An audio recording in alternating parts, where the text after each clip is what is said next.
नमस्कार दोस्तों, जय माता दी। अगली युद्ध कांड रामायण में आप सबका स्वागत है। तो चलिए वीडियो शुरू करते हैं।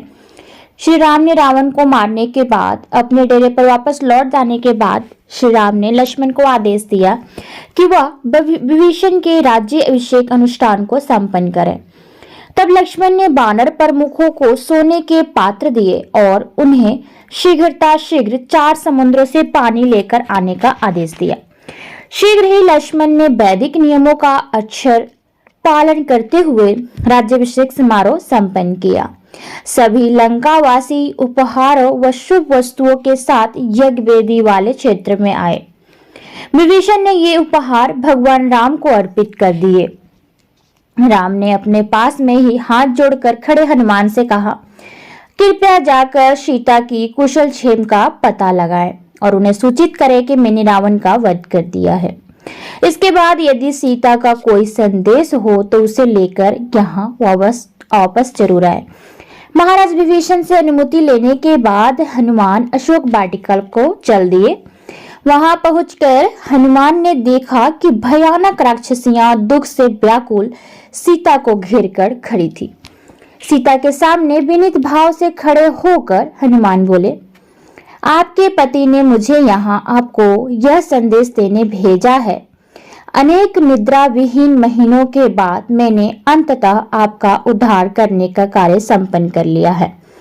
आपको उत्पीड़ित करने वाले राक्षसों का राजा मारा जा चुका है, इसलिए अब आप अपनी समस्त चिंताओं को त्याग कर दे। यह सुनकर सीता इतनी अधिक प्रसन्न हुई कि कुछ देर तक उनके मुख से शब्द ही नहीं निकले।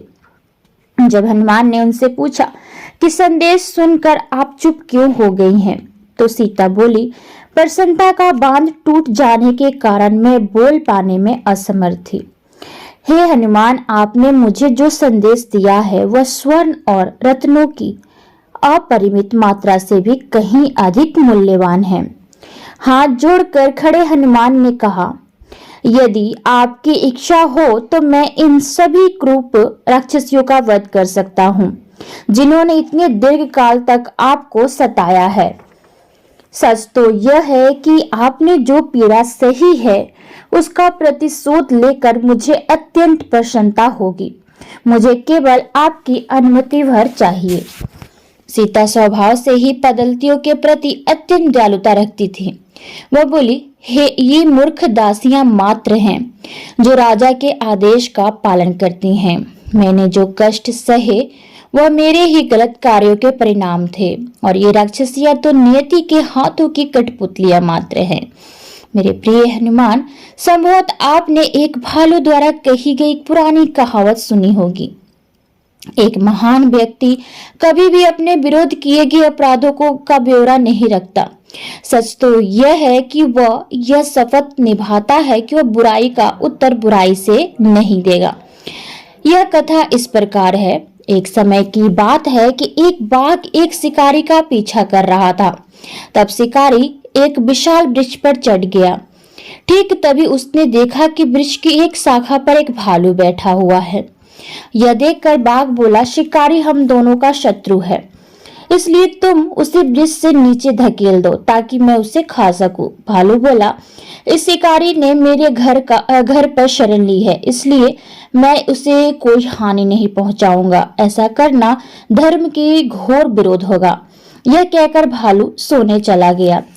तब बाघ ने शिकारी से कहा, यदि तुम भालू को पेड़ से नीचे गिरा दोगे तो मैं भालू को खा लूंगा और तुम्हें कोई नुकसान नहीं पहुंचाऊंगा। बाघ की बातों के झांसे में आकर शिकारी ने सोते हुए भालू को धकेल दिया, परंतु नीचे गिरते समय भालू ने किसी तरह एक शाखा पकड़कर अपनी प्राण रक्षा की। तब बाघ उस भालू से बोला, इस शिकारी ने तुम्हें मारने की कोशिश की, इसलिए अब तुम्हें उसे नीचे धकेलकर प्रतिशोध लेना चाहिए। बाघ द्वारा बार बार भालू को इस प्रकार उकसाए जाने पर भी भालू ने ऐसा करने से मना करते हुए बाघ से कहा, एक महान व्यक्ति कभी भी अपने विरुद्ध किए गए अपराधों का ब्यौरा नहीं रखता। सच तो यह है कि वह यह शपथ निभाता है कि वह किसी भी मूल्य पर बुराई का उत्तर बुराई से नहीं देगा, क्योंकि वह जानता है कि सदाचरण ही धर्मपरायण व्यक्तियों का गहना है। वहां से जाने से पहले हनुमान ने सीता से पूछा कि क्या श्री राम के लिए उनका कोई संदेश है। माता सीता बोली, मुझे केवल यही कहना है कि मैं अपने प्रिय स्वामी से भेंट करने की प्रतीक्षा कर रही हूँ, जो सदैव ही अपने विशुद्ध भक्तों के प्रति अत्यंत स्नेहशील रहते हैं। हनुमान बोले, निश्चिंत रहें, क्योंकि राम व लक्ष्मण से आपकी भेंट आज ही होगी। अब कृपया मुझे जाने की अनुमति दे, ताकि मैं अधिक विलंब किए बिना श्री राम के पास लौट सकूं।